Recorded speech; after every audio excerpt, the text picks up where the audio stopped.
खरं तर जरांगेंनी आरक्षण या लोकशाहीमधल्या सर्वात शेवटच्या ताकदीचा वेपनचा खरं तर खेळखंडोबा केलेला आहे। आता कोणी उपोषण करतो म्हटलं तर तो चेष्टेचा विषय झालेला आहे। त्यामुळे जरांगे नावाच्या एका अशिक्षित माणसानं लोकशाहीमधल्या या गोष्टीचा आपण काय खेळ केलेला आहे हे खरं तर महाराष्ट्रातली जनता जाणून आहे। आता कोण उपोषणाला बसलं तर त्याची दखल कोण घेत नाही आणि याला जबाबदार जरांगे आहेत। त्यामुळं महाराष्ट्र शासनाला माझी विनंती आहे, जरांगे उद्या मेहुण्याला सोडा म्हणून सुद्धा उपोषणाला बसतील।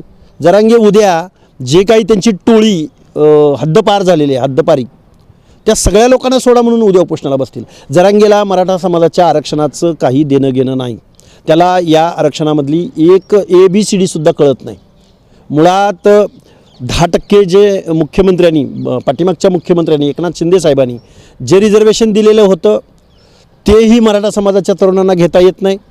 EWSचं आरक्षण घेता येत नाही आणि आता कुणब्यांच्या नोंदीद्वारे ते OBCमध्ये घुसायचा प्रयत्न करतात।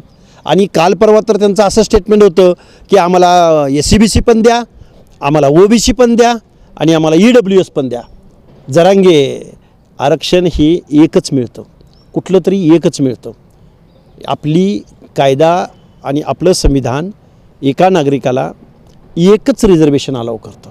त्यामुळे जरांगेंना या गोष्टीमधली कुठलीही माहिती नाही, कसलीच माहिती नाही।